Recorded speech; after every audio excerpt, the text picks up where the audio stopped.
ia tanto laliman pemalu.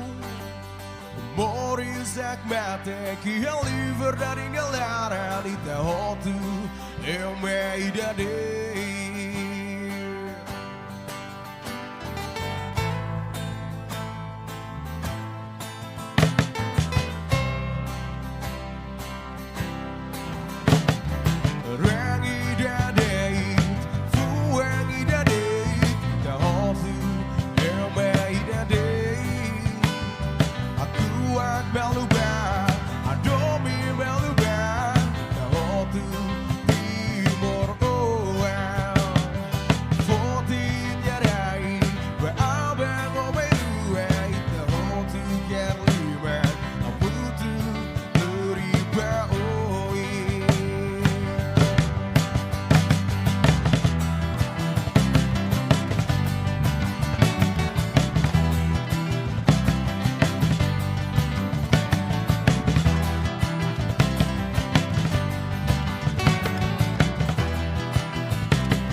Geração folorico aswai Ami hotu lalua Nia terus Basa ami say tell me all that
Telespectadores RTTL, programa Presidente Horta Show.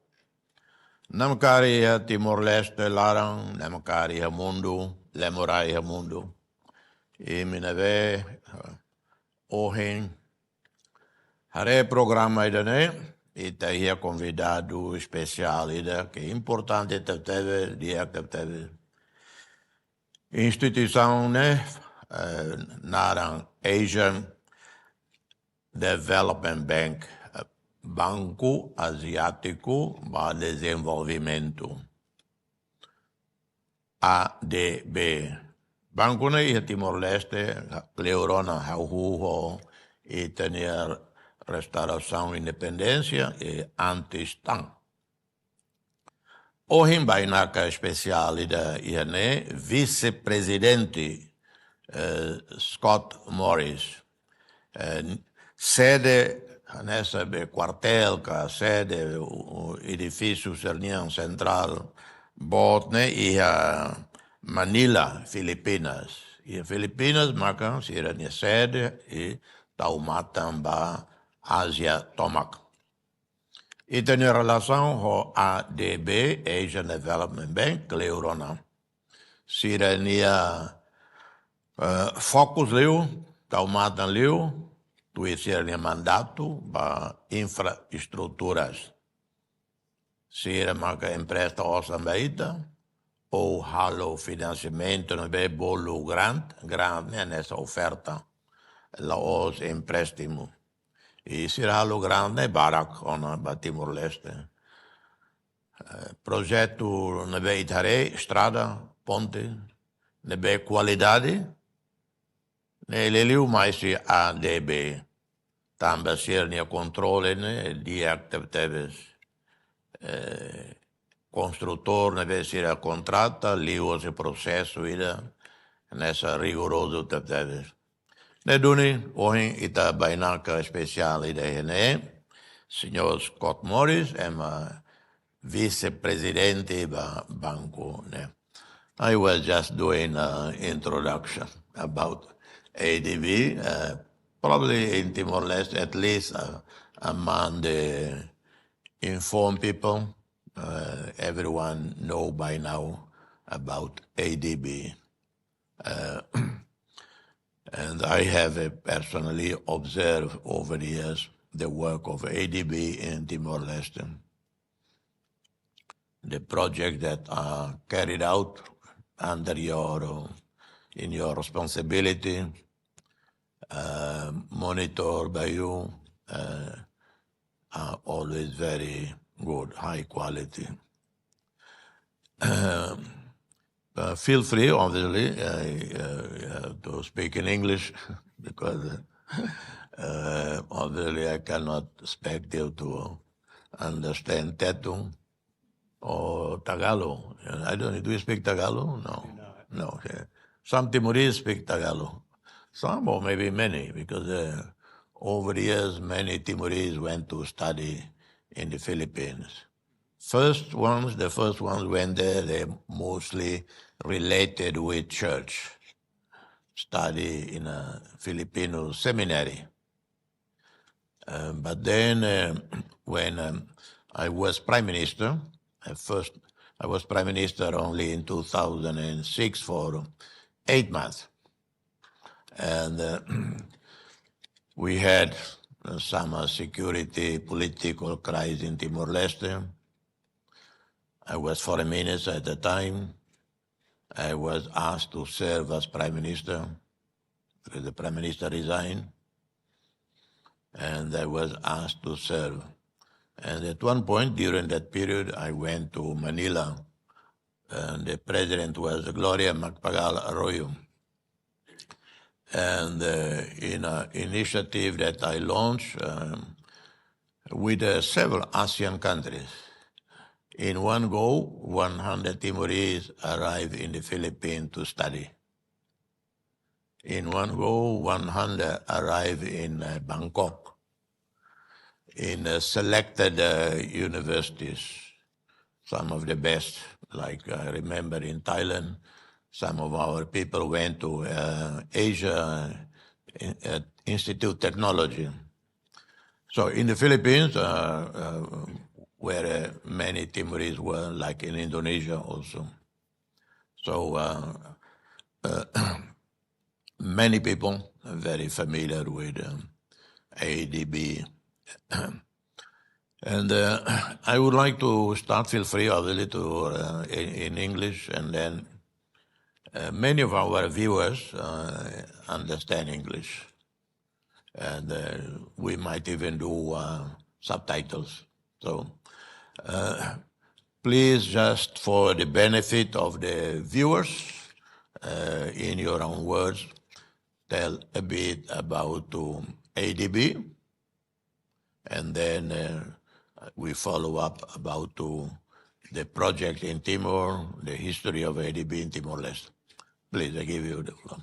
Well, thank you very much, Mr. President. It's certainly a privilege to be with you this afternoon and have the opportunity to speak to your audience as well. As you said, I note the ties between Timor-Leste and the Philippines, and for the Asian Development Bank, it really is an important part of our character that we're headquartered in the Philippines. Both serving developing member countries of the bank, but also living and working in a developing country, I think has really defined so many parts of how we operate and what we do, and particularly always defining our work according to the priorities of our counterparts in government. So for Asian Development Bank, we are a bank. We provide financing to countries across Asia and the Pacific. We do it on terms that are appropriate to the country's circumstances. And then critically, alongside that financing, we deliver technical expertise, advice, guidance, partnership with other actors, whatever serves the interest of our clients, primarily in government, but increasingly in the private sector too, in the developing member countries. In terms of sectors, it's very broad scope. I think ADB, in its longer history, has traditionally been known as an infrastructure bank, so transport infrastructure, energy. But increasingly, we see demand and a need among our countries for work in the social sectors, health, education, and even in emerging areas like digital technology, digital infrastructure. So it's a very broad scope to what we do. We have experts in all of these areas, but we remain a lean institution. We're not so big. So we do rely on, again, models of partnership. But if I would have to define the core of our character, it really is being led by our clients and responding to their demands and their priorities in everything that we do. What is the highest and the lowest interest charge for the loans to any given country? Sure. Well, again, our financing is determined by the circumstances of the country. So, for example, some of our smaller Pacific Island countries with low per capita incomes and really no capacity to borrow, we provide only grant financing. For most of our countries, we rely on our core capital, and under that model, our interest rates are going to vary according to market rates. It is still attractive financing for nearly all of our countries because typically our loans are at lower interest rates than if they are borrowing themselves in commercial markets. But it is something that we appreciate that countries are very sensitive to the cost of borrowing from us. So we are always looking for ways to make it as attractive as possible. That can include, for many countries these days, a choice not to borrow in, say, dollar or yen, but they can borrow in their own currency. And we're finding growing demand for that. So we're always looking for ways to make sure that certainly our financing is not an obstacle to engaging with us. And I think in most cases, countries do find the terms attractive. I ask a question mainly for the benefit of the viewers. And the question is, or I would say, it's quite unusual for a bank, instead of lending, you just give the money if the country is poor. I don't think too many banks have this great heart just to give away money. That usually Mother Teresa do that, but not banks. We are a special kind of bank, so we certainly are not a commercial bank. And of course, if we were a commercial bank, we would be charging more interest for the so-called riskier borrowers, and yet we do the opposite. So for countries that have debt constraints, that may have trouble borrowing in markets, we lower the interest rate. This is because we are really, at the end of the day, a public institution. We're owned by governments, including the government of Timor-Leste. All of our members are owners of the institution. So the goals that they have for us are not to generate profits. It really is to spur development progress in our developing member countries. Now, it is important that we generate a return on much of the borrowing that we do, because ultimately that helps us grow as an institution, that we can provide more financing in the future. And particularly, it helps us to provide grant support. So it really is the income on our loans that enables us to do so much of the grant support, including here in Timor-Leste, where we do important technical assistant work. What have been the largest project? I presume the old infrastructure. Although I think you have helped also Timor-Leste preparation for ASEAN and some other initiatives, projects of that nature, but primarily has been on infrastructure. And what has been between loans and because I know you also have done offer grants, no? So what is the percentage of money that were loans for infrastructure development or other things, and what has been the loans? So. Well, if we're talking about Timor-Leste specifically, I think roughly 60% of our programming here is in transport infrastructure. So that accounts for, because these tend to be larger projects, they are costlier compared to, say, something in the social sectors. In terms of the financing here, Timor-Leste does qualify for our lower interest, much longer tenor loans, so that we consider these concessional loans compared to the lending in our upper middle income countries, which are again tied to market terms. But again, a key element of what we do in the form of financing is to provide grant support, particularly that helps prepare projects, because whether it's a road project, an airport project, it takes a number of years of preparatory work, and we typically do that on a grant basis and provide the TA, in addition to other areas that may not be tied to a future loan, but can provide critical support in a wide range of sectors.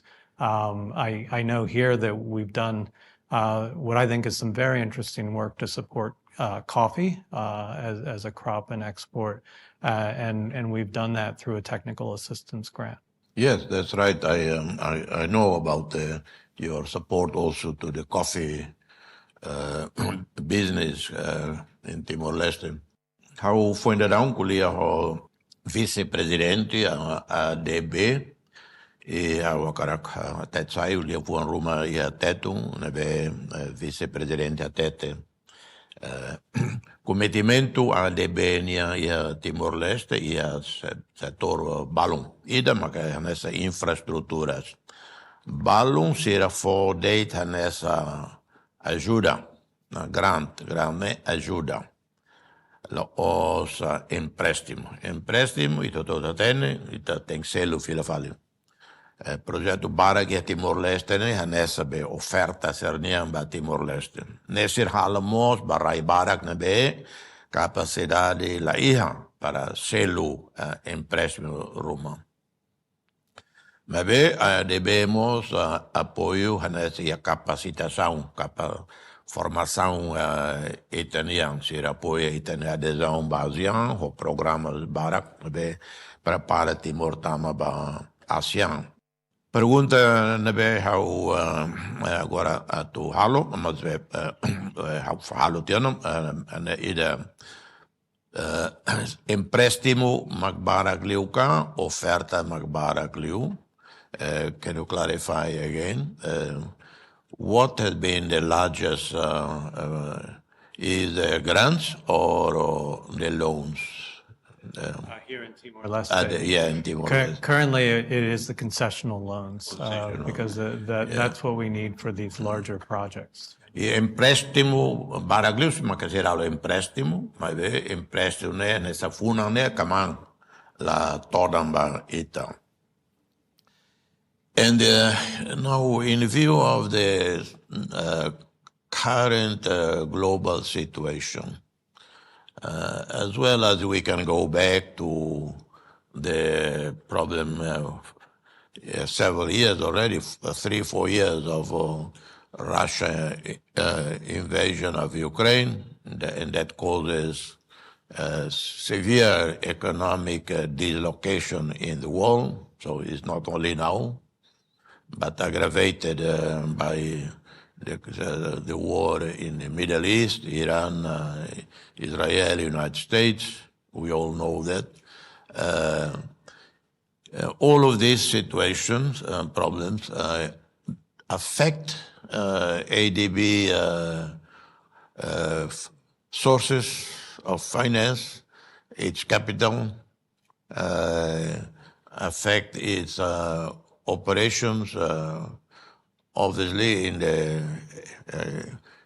the Northeast Asia, Southeast Asia, maybe South Asia, maybe not really, in terms of your physical presence. And I don't know about in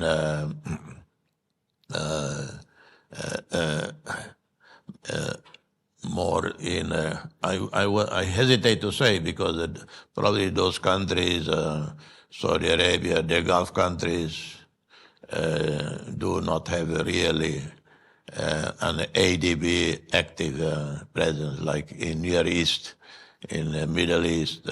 You might focus on Southeast Asia, Southeast Asia, or you are present all over the Asia region.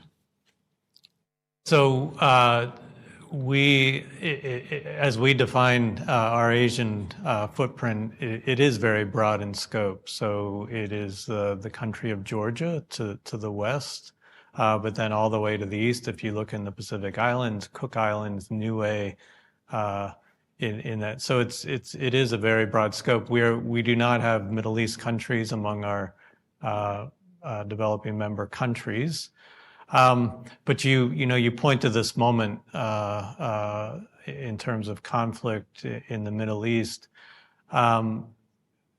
These are moments that does change some of our activities. I mean, number one, we have very smart economists on our staff, and one of the things they help us do in these situations is work with our member countries to have some kind of predictability around what to expect with this kind of oil shock, price and supply shock. What is it going to mean for their economies? So we work very hard in partnership with our countries to help them navigate this, just starting with good analysis. But then critically, when there's a need, we will step up with crisis support. And we try to do it as quickly as possible and at as great a scale as we can in response to country demand. So we're looking at the current situation. We take it very seriously. One of the things that is clear is that Asia generally, and particularly Southeast Asia, has been hugely dependent on oil supply from the very region that is now in conflict. So this really is a very serious situation for many of our countries. Our home in the Philippines, they've declared a national emergency just this week. So we are working very hard to make sure that we're prepared to step up. We announced our intention to provide crisis support where it is needed across the regions just the other day. We want to be sure that that is done in a timely way. When if crisis unfolds quickly, we need to respond quickly. And again, we need to be able to do that at scale. You also described our own capacity to raise funds and how it might be affected in this kind of environment. I think one of the virtues of institutions like ours and our peers, the World Bank, other regional development banks, is that it's actually a very durable financing model, even in crisis periods. And of course, Unfortunately, this isn't the only crisis in recent years. We've been through multiple crises, of course, the global pandemic. And through each of these periods, our ability to raise funds in markets, as we always do, has not been impacted. And as a result, we are effective as a crisis lender. We can scale up our support when countries need it. We can reallocate existing portfolios with countries so that we can pull funding forward for things that might have been planned for future years. And again, we always try to do it on attractive terms that countries can sustain over time. Where are you from? If you can't tell from my accent, and I'm an American, I'm from the United States. United States. Where in the United States? I've spent my adult life in Washington, D.C., in fact. Boston. Washington, D.C. Washington, D.C. Yeah. Okay. So you're from Washington, D.C.? Originally, I'm from the state of Pennsylvania. Pennsylvania, okay, next door. Yeah, next door. Yeah. I'm familiar with, most of the United States. Washington, God, and you mentioned it, I've been to. Probably I travel through the U.S. more than many Americans.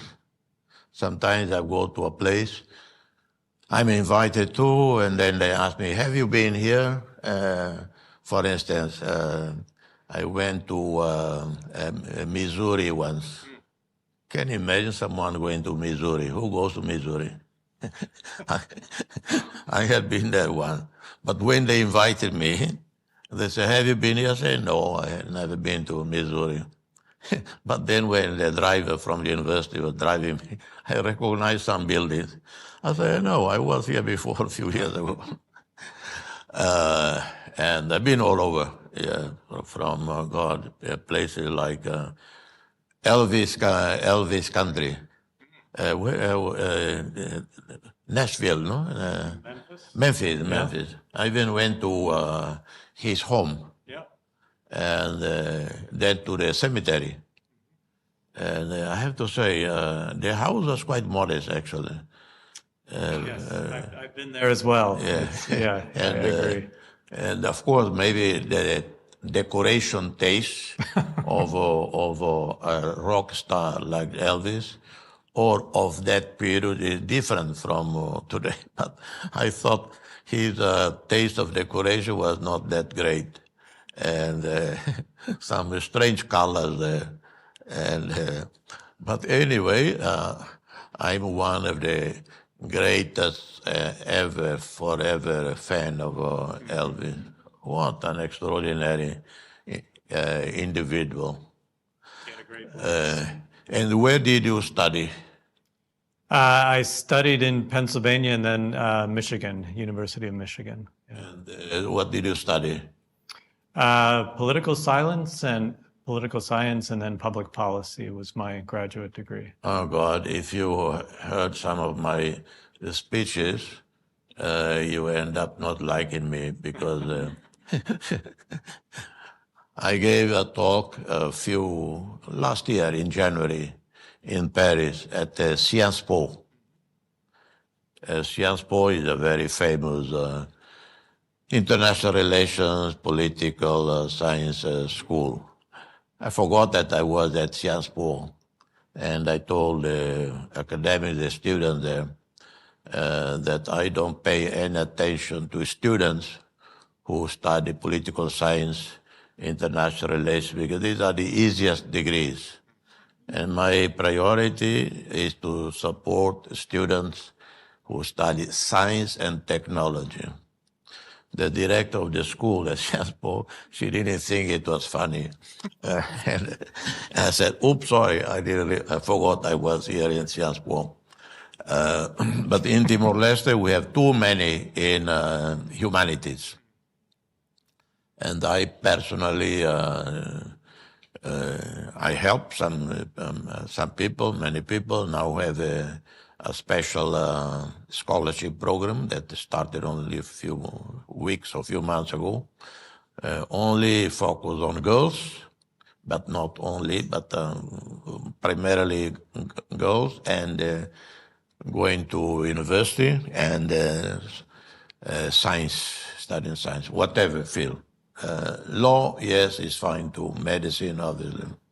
And when did you move to, how did you end up with ADB?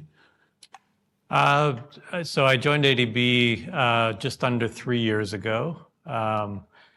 I've worked in development finance and in public service all of my career in Washington, and so that brought me around this group of institutions for a number of decades now. So the World Bank, ADB here in Asia, Inter-American Development Bank in Latin America. So I've spent much of my career focused both on these institutions and the whole model of how we provide finance to developing countries, how we address debt challenges.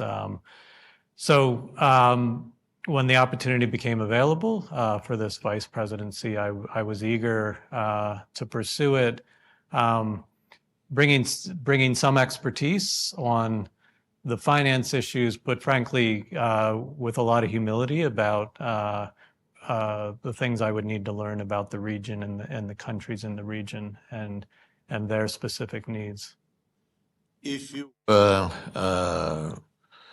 advise Timor-Leste in the current circumstances, with plenty of challenges, some unknown because of the world situation, because of opportunities, and in regard to opportunities, we are now part of ASEAN in a much larger market of almost 700 million people.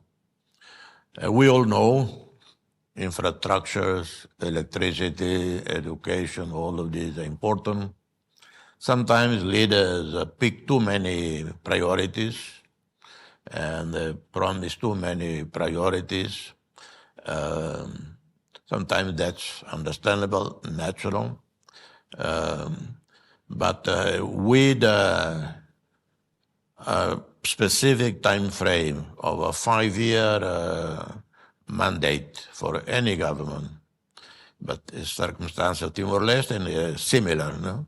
And with so many priorities and limited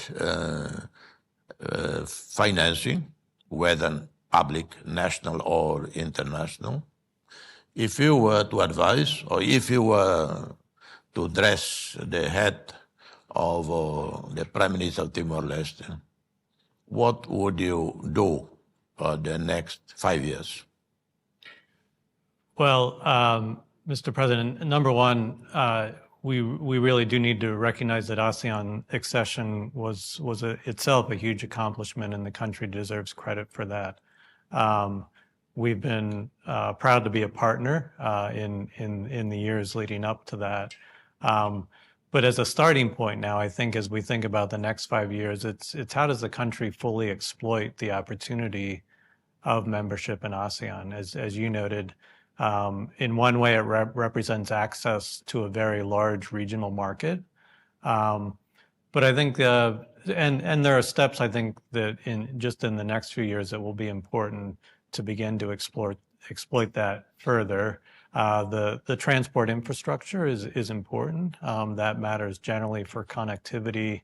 There's the digital side to that. Digital infrastructure is increasingly important across ASEAN and really pursuing this agenda at a regional level. So Timor-Leste will want to be alongside the other countries in pursuing that agenda. But I think a key part of this is recognizing where this country has advantages over other countries in the region. What is the advantage? Well, more than anything else, you have a young population at a time when most other countries do not. I mean, that represents tremendous opportunity. So you mentioned a scholarship program. I think what's absolutely critical is that the country is actively investing in its people and particularly its youth, that quality education, vocational training, really spurring more opportunities will in economic terms create the human capital that will give the country a clear advantage at a time when when a number of the larger countries in the region are in what we would call demographic deficit. They have aging populations, populations are shrinking, and it's putting real burdens on their economy. So, this represents an opportunity for the country. So alongside the traditional types of investments that we support around physical infrastructure, increasingly, I think it is about how are you investing in your people? How do you get better outcomes for those investments and the quality of education? Particularly targeting, we really place a high priority on women and girls in the work that we do. So targeting females and their ability to participate as full members of the workforce and bring their talents. So, I think that represents a real opportunity ultimately for the long term, but it needs attention in the next few years as well. With, of course, we all know, and it is public knowledge, we are more than 90% rely on resources from our sovereign fund. And contrary to some academics who keep repeating the same, become all like a jargon there. Sometimes the World Bank or some other institution say few words, which then everybody starts repeating, like a fiscal cliff. And this fiscal cliff that the World Bank talk about and others talk about, that Timor supposedly face. Yes, of course, we know the limits of so far our oil and gas revenues. But the irony is that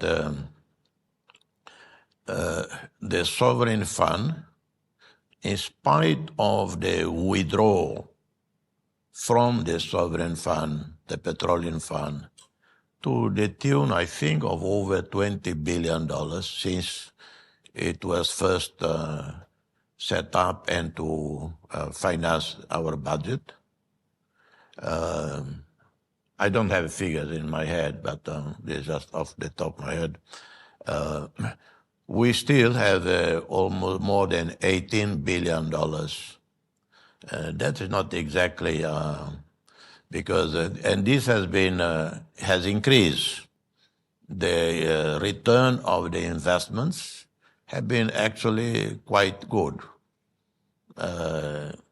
Average, I think, 8% in the last 11 years. And when I met with the president of Azerbaijan, Azerbaijan is the first country in the world to to develop oil more than 100 years ago. And they have a sovereign fund at the time when I talked with the president of Azerbaijan. I met him twice since, but was over $75 billion. Maybe they started the sovereign fund relatively recently. Otherwise, they should have hundreds of billions of dollars. Their return to their investment of the sovereign fund is about 5% a year. When I told the president ours is about 8% return, he was very surprised. And that's, I think, normally, it's very high, very good, very wise investment that we have done, managed by our central bank. But having said that, and I understand and probably agree with the World Bank to alert us, alert the government. And the Prime Minister, Shonan, is particularly aware of that we have to bear in mind the warning about potential fiscal cliff. in a scenario where the world economy deteriorate in the next few days, few weeks, few months, who knows, a country like ours that use dollar as our official currency, what would be the, I know our government, our central bank, we are studying this matter. We would not be caught unaware. We have plans to move away quickly from a particular situation to another. But we have a US dollar. And was that a good move in the beginning when we opted for that? And what would you advise? It might be difficult for you.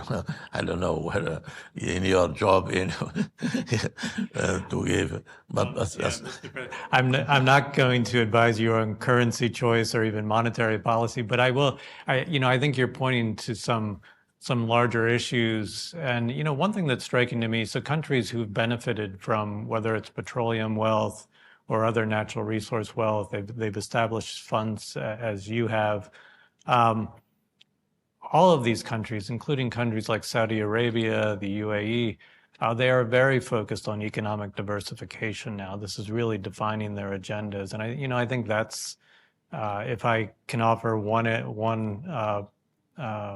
area of guidance, it really defining a strategy around creating multiple drivers of economic growth in the years and decades ahead. So in a sense, it is about preserving and sustaining the fund, but that's just one indication of the bigger picture, is that using the opportunity you have now to achieve a more diversified economy, including through the ASEAN connection. So whether it's in the agriculture sector, looking for opportunities for export growth and diversification there to a wider market, tourism, but more generally, as we talked about, investing in people and the opportunities that creates. So, the issue of fiscal constraint and whether it's as extreme as a cliff, again, this is not an unusual dynamic in many countries across the region right now, and it is an area of concern as we contemplate these shocks that are happening to all countries because of the energy sector dynamics. Countries both have to be careful on the fiscal side, but at the end of the day, they need to support their economies, and particularly they need to be able to invest for the long term.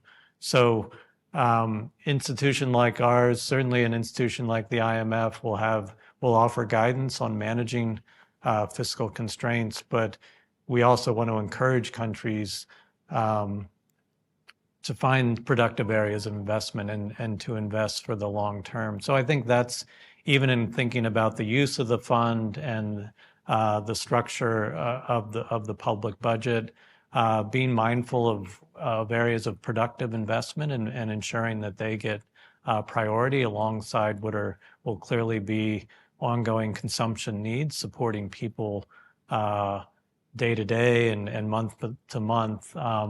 But we would always worry if countries are choosing to set aside areas of really critical investment. And so here I think, again, there clearly are transport investment needs that are pressing, and in turn, with good investment in these areas will be hugely productive for the economy. But we are mindful of just how difficult the current outlook is, certainly for Timor-Leste, but across the region. Countries are really managing difficult choices in the short term. I mentioned at our home in the Philippines, the national emergency declaration. They've been forced to go to a 4-day work week simply to manage the fuel constraint. So there are very hard trade-offs right now. But we are a long-term partner. We've been the longest-term partner for Timor-Leste from the beginning. So we're always thinking about, we want to help countries through crisis periods, but we're always thinking about the long-term future and planning appropriately for that. One question that I ask out of my curiosity and ignorance. You are based in the Philippines, a country that been very unfortunate with nature, cyclones, typhoons, earthquakes. They build, they rebuild, then again and again. What are there insurance to cover the? Because they obviously lose, billions of dollars. Are there insurance for natural disasters, for fires, for earthquakes? Yeah, it's a good question. In fact, it's an emerging area of our work. Is that for these very reasons that we're not only are countries like the Philippines historically exposed, but the intensity of these events has become much greater. So much worse flooding, much broader scale and scope in typhoon events. So there's clearly a need to do something different, including mobilizing financing. So we're working much more with the insurance industry now to find appropriate products that can respond quickly and actually are priced in a way that is actually attractive, that they're not so expensive that countries would choose not to bother with them.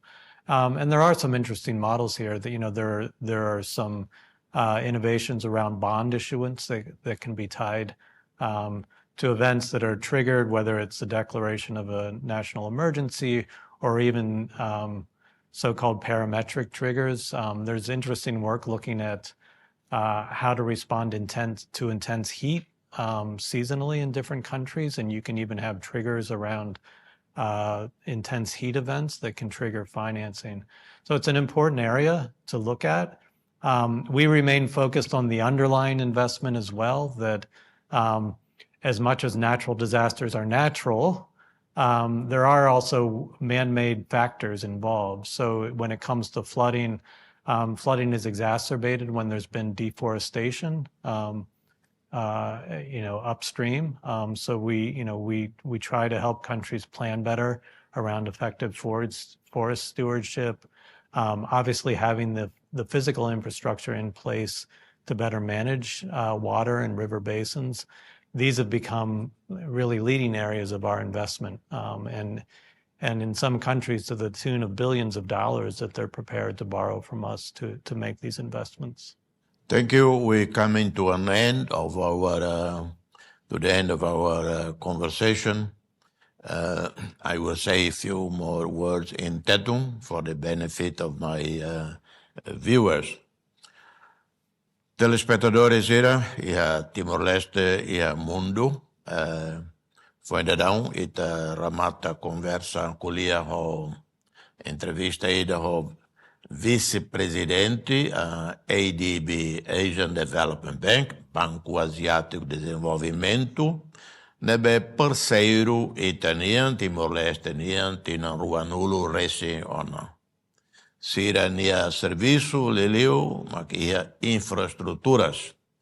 Mas vemos tulung ita o desenvolvimento recursos humanos, incluindo tamamos ita nia adesão ba ASEAN. Sira fulan ruma liwa, tina ruma liwa, hau na apoia ita o programa especial tama ASEAN.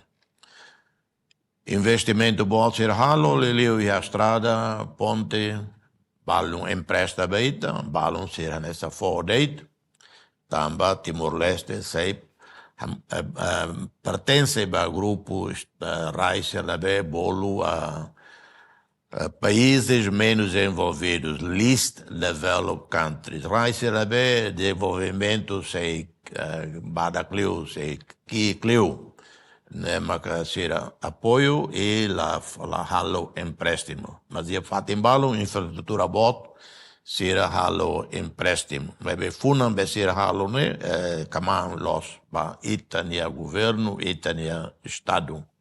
Ita agradece Teves, vice-presidente nia RB, nia participação e programa irané para fazer informação ituan para ita e Timor-Leste hatene parceiro da B que dia Teves, parceiro da Cleo Leona. Há muito com ita e tempo difícil, tempo sussa. Há 99, 2000, to ohin. Tirana fate, la 6 anos, Timor-Leste. Thank you so much for taking the time to come to my show. Presidente Horta Show. Obrigado.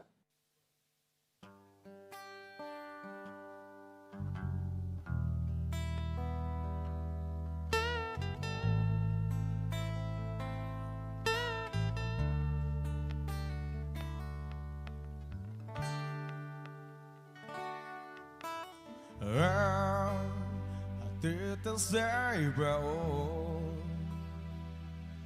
que até cá gosta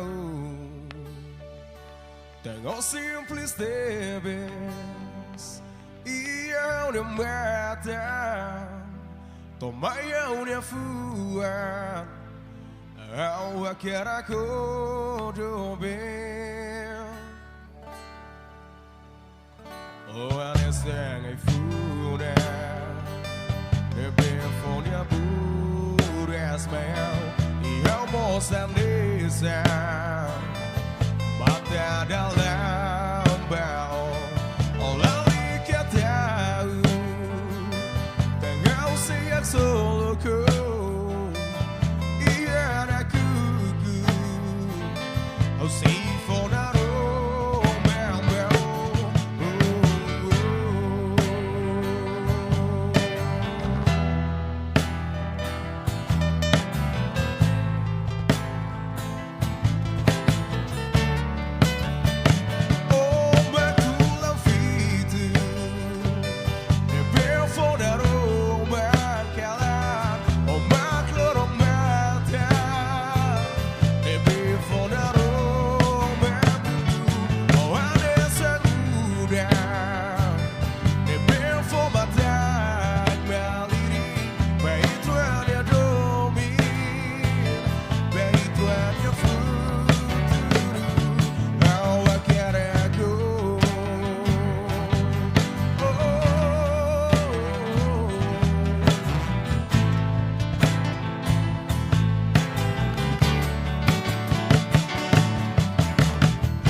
on your meltdown.